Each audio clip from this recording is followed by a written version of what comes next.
वज़ीर ख़ारजा एस जयशंकरन दियुत राज्यसभास मज़ बांग्लादेश सूरत हाल पे बयान वोनुख तेजी सान बदले बांग्लादेश सूरत हाल हर हुक्मरानस हेचनच जरूरत डॉक्टर फारूक अब्दुल्ला सुंद बयान वोनुख ज्यादा दोह चलन बांग्लादेशस मज़ फौजच हुक्मरानी नेशनल कॉन्फ्रेंस सरबरा इंतखाबातन मज़ ताखीर पे नाराज फारूक अब्दुल्लाहन वोन कि हुकूमत ज़ानित मानित करान दीरी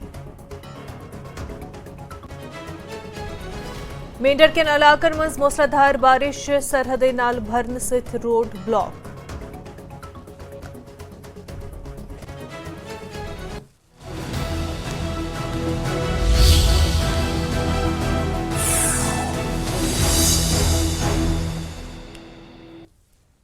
आदाब कशर खबर हेद ब मुनाजा शाह वज़ीर ख़ारजा एस जयशंकरन दियुत राज्यसभास मज़ बांग्लादेशस मुतल्लिक़ बयान वोनुक बांग्लादेश असे वारियाह करीब वोनुक जनवरी पे गई तते कशीदगी शुरू जून जुलाईस मज़ गो तशद्दुद सत वोनुक शेख हसीना छा हिंदुस्तानस मज़ वनकस मौजूद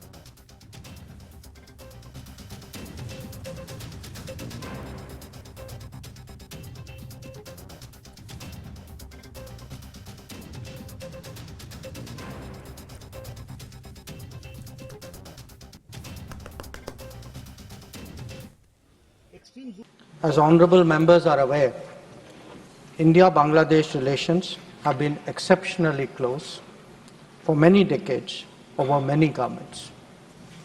Concern about recent violence and instability there is shared across the political spectrum. Since the election in January 2024, there has been considerable tension, deep divides, and growing polarization in Bangladesh politics. This underlying foundation aggravated a student agitation that started in June this year. There was growing violence, including attacks on public buildings and infrastructure, as well as traffic and rail obstruction.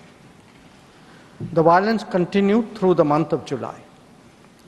Throughout this period, we repeatedly counseled restraint and urged that the situation be diffused through dialogue. Similar urgings were made to various political forces with whom we were in touch. So, despite a Supreme Court judgment on 21 July, there was no let-up in the public agitation. Various decisions and actions taken thereafter only exacerbated the situation. The agitation at this stage coalesced around a one-point agenda, that is that the Prime Minister, Sheikh Hasina, should step down. On 4th August, events took a very serious turn. Attacks on the police, including police stations and government installations, intensified even as overall levels of violence greatly escalated. Properties of individuals associated with the regime were torched across the country. What was particularly worrying was that minorities, their businesses and temples also came under attack at multiple locations. The full extent of this is still not clear. So, on 5th August, demonstrators converged in Dhaka despite the curfew. Our understanding is that after a meeting with leaders of the security establishment, Prime Minister Sheikh Hasina apparently made the decision to resign. At very short notice, she requested approval to come for the moment to India. We simultaneously received a request for flight clearance from Bangladesh authorities. She arrived yesterday evening in Delhi. The situation in Bangladesh, sir, is still evolving. The Army Chief, General Waqar-uz-Zaman, addressed the nation on 5th August. He spoke about assuming responsibility and constituting an interim government. We are in close and continuous touch with the Indian community in Bangladesh through our diplomatic missions. There are an estimated 19,000 Indian nationals there, of which about 9,000 are students. The bulk of the students, however, have already returned to India in the month of July on the advice of the High Commission. In terms of our diplomatic presence, in addition to the High Commission in Dhaka, we have Assistant High Commissions in Chittagong, Rajshahi, Khulna and Sylhet. It is our expectation that the host government will provide the required security protection for these establishments. We look forward to their normal functioning once the situation stabilizes. Chairman, sir, we are also monitoring the situation with regard to the status of minorities. There are reports of initiatives by various groups and organizations to ensure their protection and well-being. We welcome that, but will naturally remain deeply concerned till law and order is visibly restored. Our border guarding forces have also been instructed to be exceptionally alert in view of this complex situation. In the last 24 hours, we have also been in regular touch with the authorities in Dhaka. This is the situation as of now. I seek the understanding and support of the House in regard to sensitive issues regarding an important neighbor on which there has always been strong national consensus. National conference सरबराह doctor Farooq अब्दुल्लाहन वोन कि हुक्मरानन पजे बांग्लादेशिक हालात निश हेचुन वोनुक अत बचन सत गैर मुनसफान सलूक कर सत वोनुक बचो कर अख मुहिम शुरू यथ पे तम पत कंट्रोल हे करित। वहाँ पे अनरेस्ट बहुत है। एक तो इकोनॉमी काफ़ी डाउन थी, इकोनॉमी के साथ साथ उनके अंदरूनी हालात भी ठीक नहीं थे और मुझे दिखता है कि इसको आखिरकार बच्चों ने एक मुहिम चला दी जिससे कि कोई कंट्रोल नहीं कर सकता था, ना उनकी फ़ौज कंट्रोल कर सकती थी, ना कोई कंट्रोल कर सकता था। इसलिए ये लेसन है न सिर्फ बांग्लादेश के लिए बल्कि हर एक डिक्टेटर के लिए, हमारे भी डिक्टेटर के लिए ये है कि जो लोग हैं वो सब्र कर सकते हैं मगर एक वक्त आएगा जबकि वो सब्र का प्याला जो है वो उछल जाएगा और वही हुआ। और मैं समझता हूँ एक और चीज़ भी ज़रूर हुई है, वहाँ पे भी अब इस्लामिक मूवमेंट शुरू हो गई है बहुत वक्त से। वहाँ ये फीलिंग थी कि मुसलमानों पे जो दुनिया में जुल्म हो रहा है उसके ख़िलाफ़ भी एक आवाज़ थी। बात यही थी कि अगर ये वहाँ से फ़रार नहीं होती तो ये भी इसको भी मार डालते, इसलिए इसको ज़िंदगी बचाने के लिए भागना पड़ा वहाँ से। फारूक अब्दुल्लाहन वोन तिहंज पार्टी इलेक्शन खतर तैयार, हुकूमत तखीर करान वोनुक सरकार दीन जल्द रियासतुक दर्ज वापस आए। मगर मैं इलेक्शन कमीशन से ज़रूर एक बात कहूँगा, वो ये ना करें जो उनने बाकी मुल्क में किया है। जब पार्लियामेंट्री इलेक्शन आए इनके ऊपर बहुत सी उंगलियां उठाई गई हैं और ये उसका जवाब दे नहीं रहे हैं। मैं इनसे कहना चाहता हूँ होशियार रहें, कहीं यहाँ भी वैसी गलतियाँ न करें जिससे जो भी कुछ यहाँ पे अमन है उसमें फिर से एक मुश्किल न पड़े। मैं समझता हर एक तैयार है, हर एक काफ़ी वक्त से तैयार है, यही डिले कर रहे थे। मैं जानता हूँ इनके डिले करने का मकसद क्या है। समाजवादी पार्टी कौमी सेक्रेटरी मोहम्मद इरशाद खान जम्मू कश्मीर अकिस दोहस दौरस पे। अरशद खान करन पार्टी के तमाम कारकुनन से मुलाकात। न्यूज़ 18 सित कर अरशद खान खास बातचीत वली वचो ये मौका हुआ।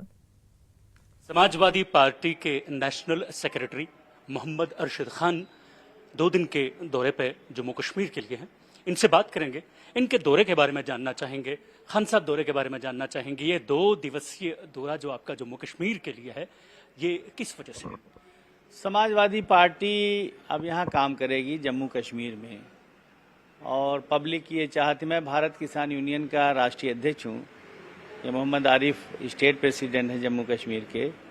तो हमारा हर ज़िले में संगठन है, पूरे जम्मू कश्मीर के सभी ज़िलों में, श्रीनगर हुआ, बारामूला, पुलवामा, शोपियान, इधर पुंछ, राजौरी, किश्तवाड़, जम्मू, रामबन, डोडा, अनंतनाग, सभी ज़िलों में संगठन है और लद्दाख में भी है।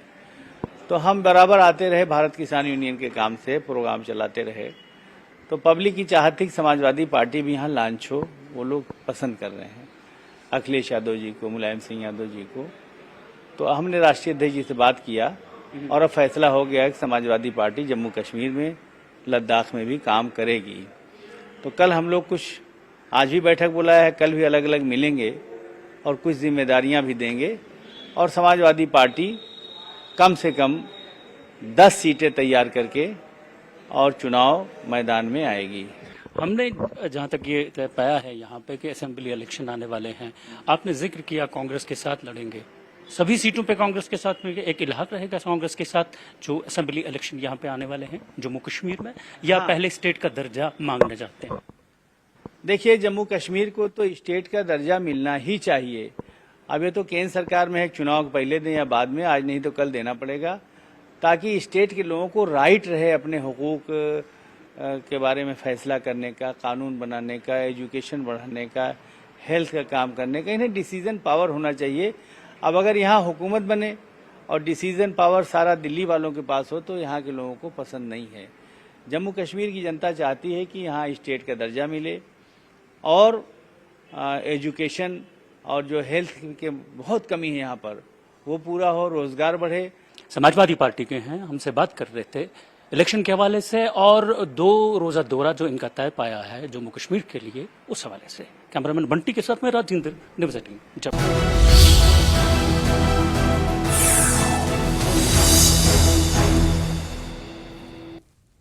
वक्फ पचतून खर मकदम लद्दाख की यूनियन टेरिटरी बनने पूंसिम सालगिरह किस मौके पर तुर्तु के रिहाइश कर न्यूज़ 18 से बातचीत।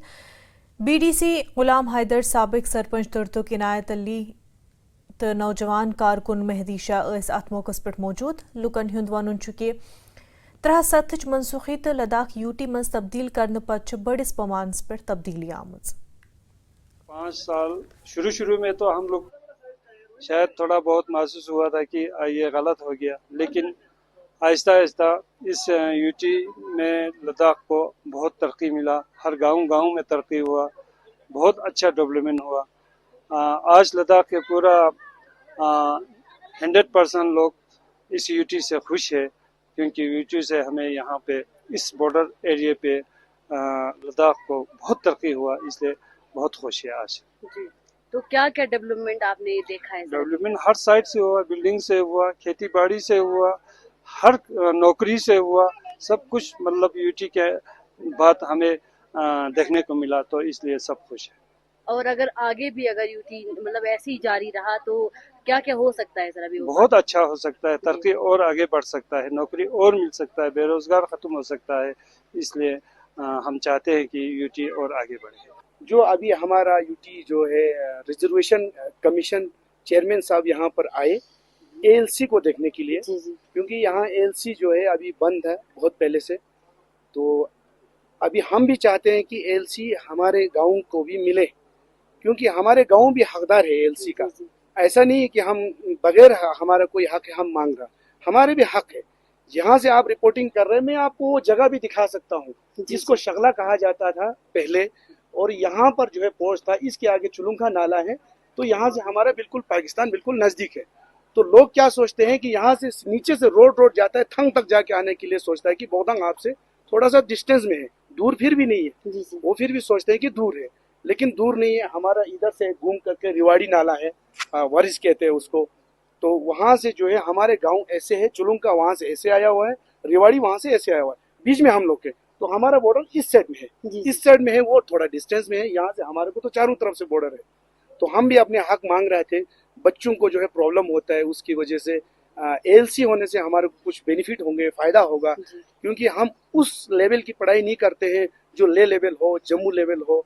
तो उसमें जो है हमारे डॉक्टर इंजीनियर को सीट मिले, तो या कोई 4 क्लास नौकरी हो छोटे तबके का नौकरी हो, उसमें हमको रिजर्वेशन मिले। पहले एसटी यहाँ पे बनता था, यूटी बनने के बाद वो पावर जो है SRO 40 आई थिंक वो एब्रोगेट होने के बाद वो जो पावर जो यहाँ से एसडीएम शिफ्ट हुआ, जब हमने आवाज उठाई फिर से वो पावर नायब तहसीलदार को दिया, तो कुछ खास मुझे नहीं लगता हुआ है। और दूसरी बात, अभी भी अगर रेवेन्यू में अगर हम देखा जाए तो अभी भी पटवारी हल्का की जरूरत है तुर्तु को सेपरेट करने की। जो अभी जो करंट कैपेसिटी है वो सफिशिएंट नहीं है कि इतने बड़े एरिया को कैटर करने के लिए। एक ही पटवारी है, एक ही स्टाफ है ना, क्लरिकल स्टाफ की मैं बात कर रहा हूँ। तो इस एरिया को जैसे कि चुलुंखा हो गया, तुर्तुक हो गया, तकसे हो गया, थंग हो गया, पचाथंग हो गया, ये सब मिला के मुझे लगता है कि होना चाहिए था। यूटी बनने के बाद अगर हम बात करते कि एडमिनिस्ट्रेशन अच्छा हुआ तो उसमें सेपरेट हल्का होना चाहिए, जो अभी तक हुआ नहीं। हमारे प्राइम मिनिस्टर श्री नरेंद्र मोदी जी और home minister, defence minister Rajnath Singh ji को भी, उनको ये बात उनसे एक बार ये पूछना चाहता हूँ कि इतने इम्पोर्टेंट इशू, इतने इम्पोर्टेंट रोड जो कि हमारे नेशनल सिक्योरिटी का एक डायरेक्ट अगर लाइफ लाइन बन सकता है। आपको पता ही है, खादुंगला हो या जुजिला हो काफी देर तक बंद रहते हैं सर्दियों में, लेकिन ये सियाचिन की पूरे सियाचिन फर्स्ट, सेकंड, थर्ड, पूरा तीनों ग्लेशियर्स इसी रीजन में ही पाए जाते हैं। फर्स्ट ग्लेशियर तो आपको पता है पनामिक साइड में है। सेकंड ग्लेशियर यहाँ से 13 किलोमीटर की दूरी पर एक नाला है, चुलुंखा नाला, वहाँ। और थर्ड ग्लेशियर में यही पूरा जंगपाल से लेकर गोरे से लेकर ये सब आता है।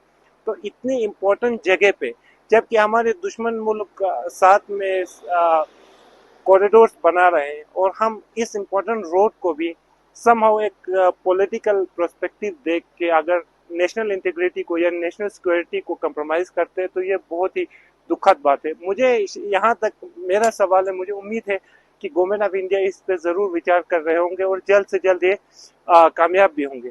मैं आपके माध्यम से ये भी गवर्नमेंट ऑफ इंडिया तक पहुंचाना चाहता हूं कि ऐसे इम्पोर्टेंट रोड्स को, ऐसे इम्पोर्टेंट नेशनल सिक्योरिटी की इश्यूज को, बेशक बहुत सारे लोग इसको रोकने की भी कोशिश करेंगे, लेकिन उन्हें ये ध्यान में रखना है कि जो कुछ भी, जिस मोटिव से भी हो, अगर ऐसे प्रोजेक्ट्स को बंद करने की या स्लो करने की कोशिश कर रहे हैं तो उनको हम as an anti national declare कर सकते हैं, क्योंकि एंटी नेशनल का मतलब यही है कि जो देश के अगेंस्ट या देश के प्रगति के अगेंस्ट कुछ काम करे। तो मुझे उम्मीद है कि अभी जो बहुत सारे पॉलिटिकल सिनेरियो लद्दाख में काफ़ी हद तक चेंज हो गया है, तो अभी हमारी एमपी साहब जो हनीफा जान साहब हैं, उनसे भी मैं गुजारिश करता हूं, और बीडी मिश्रा साहब जो हमारे लेफ्टिनेंट गवर्नर हैं लद्दाख के, उनसे भी गुजारिश करता हूं कि इस पेंडिंग प्रोजेक्ट को जल्द से जल्द कामयाब करें, क्योंकि गिलगित बल्तिस्तान की पर्सपेक्टिव से भी हो या ये रीजन ही दोनों साइड से दुश्मनों से सैंडविच्ड है, एक साइड में पाकिस्तान है, एक साइड में चाइना है, तो काफ़ी इम्पोर्टेंट रोड है। इसको जितना जल्दी हो सके अगर हम इसको बनाए तो शायद हमारी नेशनल सिक्योरिटी के लिए बेहतर होगा। और अक्सर हम ये बात बोलते रहते हैं, ये डिमांड करते रहते हैं, तो बहुत सारे लोगों को ये लगता है कि यार ये तुर्तुक वालों का ही इशू है, लेकिन तुर्तुक का बेनिफिट ज़रूर है, इकोनॉमिकली बूस्ट हो जाएंगे, लेकिन as an Indian national security के लिए भी ये बहुत ही इम्पोर्टेंट प्रोजेक्ट है। इसके लिए अगर ज़रूरत पड़े तो गवर्नमेंट ऑफ इंडिया सर्वेस कर सकते हैं, इसकी इम्पोर्टेंस को और भी गहराई से जान सकते हैं। तो मैं ये इतना कहना चाहूँगा कि इस प्रोजेक्ट को जल्द से जल्द फिर से रिज्यूम किया जाए। लद्दाख को यूनियन टेरिटरी बने लगभग 5 साल पूरे हो गए, तो इस मौके पर हमने नुब्रा वैली के कई गांवों में जाके लोगों से बातचीत की और उनकी पर्सपेक्टिव पूछा कि लद्दाख को यूटी मिलने के बाद क्या क्या फायदा, क्या क्या डेवलपमेंट और क्या क्या चीजें यहाँ पे हुआ है। तो उसमें हमने सबसे पहले बीडीसी तुर्तुक गुलाम हैदर से बातचीत की और उसके बाद तुर्तुक सरपंच इनायतुल्लाह से बातचीत की और इसके बाद हमने सोशल एक्टिविस्ट मेहदी शाह से भी बातचीत की। और इन सबके बातों में जो एक चीज कॉमन आ रहा था वो था जो तुर्तुक हनू रोड जिसका इनॉग्रेशन एलजी लद्दाख आर.के. माथुर जी ने किया था। तो इस चीज को थोड़ा सा काम होने के बाद ये जो काम रुका हुआ है, इस चीज से यहाँ के लोग बहुत ही ज्यादा उदास हैं और उनका ये कहना है कि तुर्तुक हनू रोड बनना बस तुर्तुक के लिए फायदा नहीं है, बल्कि नुब्रा वैली के भी बहुत फायदा है। और इसी के साथ साथ सबसे जो ज्यादा फायदा है वो इंडियन आर्मी के लिए। तो इसी के साथ साथ बने रहिए हसीना बानो के साथ, न्यूज़ 18 जम्मू कश्मीर लद्दाख हिमाचल। बारामुल्लास मज मुनासिब पार्किंग अदम दस्तियाबी से लुक सेठा परेशान। मुसाफिर पन गाड़ी सड़कन पे थवनस मजबूर। सिविल इंतजामिया की तरफ कस्बस मज मुख्तलिफ मकामातन पे पार्किंग हिज मुनासिब जाय फराहम करने खतर वारिया कोशिश करना आमस, मगर आज ताम आय न कुन मनसूबस पे अमली तौर कह कार्रवाई करना। अमि वजह से सड़कन पे ट्रैफिक जाम रोजान। बारामुल्ला में पार्किंग की बहुत दिक्कत है। अब हमने यहाँ पर प्रपोज किया था, बहुत सारी जगहों को हमने यहाँ पर इनको प्रपोज किया था। उनमें से नूरुल मार्केट में जो पार्किंग है वो फिर उसमें सेलेक्ट हो गई, जिसका ऑर्डर भी बाज़ाब्ता निकला था, नोटिफाई हुआ था एरिया। लेकिन मसला ये है, जो हमने प्रपोजल दिया था, हमने बोला था चलो अगर पार्किंग आप यहाँ पर बना रहे हो तो आप मल्टी लेयर पार्किंग बनाओ, 2-4 मंजिला बनाओ पार्किंग। उसमें सामने से जो पहली, दूसरी और तीसरी मंजिल में एल शेप में आप शॉपिंग कॉम्प्लेक्स भी बनाओ, बैक साइड में आपको पार्किंग वहाँ पर रहेगी। अभी हमारे पास जो कैपेसिटी है पार्किंग की वो 100 गाड़ियों की कैपेसिटी है। जब हमारे पास मल्टी लेवल पार्किंग बन जाती तो उससे क्या होता है कि इसी एरिया को हम 400-500 गाड़ियाँ वहाँ पर हम फिर हम रख सकते थे और उसका हम यूटिलाइज़ कर सकते थे, चाहे हमारी पुलिस एडमिनिस्ट्रेशन हो या सिविल एडमिनिस्ट्रेशन। इस चीज़ का उनको एक अच्छे से जायज़ा लेना चाहिए और इनके खिलाफ जो वायलेटर्स हैं इनके खिलाफ कार्रवाई करनी चाहिए और उनको मजबूर करना चाहिए कि वो पार्किंग करें। हंदवार त्रालस मज वाटर सप्लाई स्कीम खस्ता हाली हिंद शिकार गमत। लुकन हिंद वन कि महकम तिमन अकि नालुक आब फराहम करान। मकुर आबुक इस्तेमाल इलाकस मज बेमार वसमज। मकामी लुकन हिंद वन कि 2002 मज महकमे जल शक्ति कर इलाकस मज अख स्कीम तमीर, यथ मज फिल्ट्रेशन प्लांट शामिल ओस, मगर 2 वरी पकन पत गई scheme नाकार।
Ladies and gentlemen, let's have another huge round of applause for all our Indian athletes.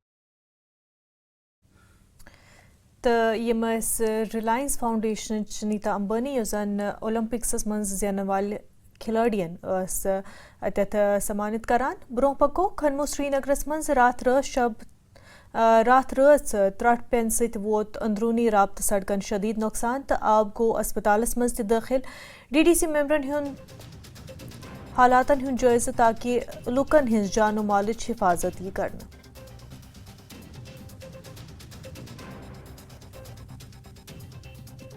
आपको एक क्लाउड बर्स्ट हुआ है। आज हमने यहाँ पे रूरल डिपार्टमेंट के जो हमारे ऑफिस बेरर्स हैं उनके साथ यहाँ मुआयना किया और आप खुद देख सकते हो यहाँ पे कम से कम 1 किलोमीटर जो रोड है वो प्योर डैमेज हो गई है, जिसका काम अभी 2 दिन पहले रूरल डिपार्टमेंट की ओर से लिया गया था। मेरी DC साहब से मोहब्बाना गुजारिश है कि मेहरबानी करके जो हमारी डिज़ास्टर मैनेजमेंट्स के जो फंड्स है वो थोड़ा सा वागुजार करें ताकि ये रोड फिर से हम लोग कंस्ट्रक्ट करें। और कुछ ड्रेनेज का भी इशू है यहाँ इलाके में और हम लोग कोशिश करेंगे उसको भी हल करने के लिए। पुलवामा के 9 बटपुर इलाकस मज कर इंतजामियन कार्रवाई। इंतजामियन कर सरकारी जमीनस पर नाजायज कब्जा हटवित गिंदनुक मैदान तमीर करन शुरू नाइन बटपूरस मज आव गोडनिच लटि नौजवानन खतर हुकूमत की तरफ मैदान तमीर करनिच काम शुरू करना। शुक्रगुजार इन जवानन हिंद यमो दिचे एप्लिकेशन यमो दोप अस दियानो ग्राउंड हज शुक्र खुदायस कुन दिचोक इन ग्राउंड हज बिचारन मगर इन ये जमीन गो जनाब मोहतरमो तिमन गो इन वो तुह दिव पान नजर यपर दक्षिण खोवर यपर सोरे जमीन इन कड़ने अगर गवर्नमेंट दपान गछ चराई लैंड कड़न सारे मगर यम सोरे थोमुत यपर कड़ने गवर्नमेंटस तुम चलन सत वसात कर त्रानो तुम जनाब मोहतरमो यह जमीन सोरे यपर यल यह ग्राउंड गोस पज पे शुबन हज मगर ये वो प्रॉब्लम ये लैंड योर अड़ कड़ने अगर यहां तड़िया यह शुक्र गुजार गवर्नमेंट बे ड्रग्सो सी बचाओ यम जवान ववान बुर कामों नश बचान मे बासान लगभग नमत पे गोड़ नमत पे गोडन ग्राउंड ये होतन पंचायत मगर तक ऑलरेडी वो स्कूल कशर खबर मज फिलहाल मगर तुम रूज वुचान न्यूज़ 18 जम्मू कश्मीर दाख हिमाचल आदाब।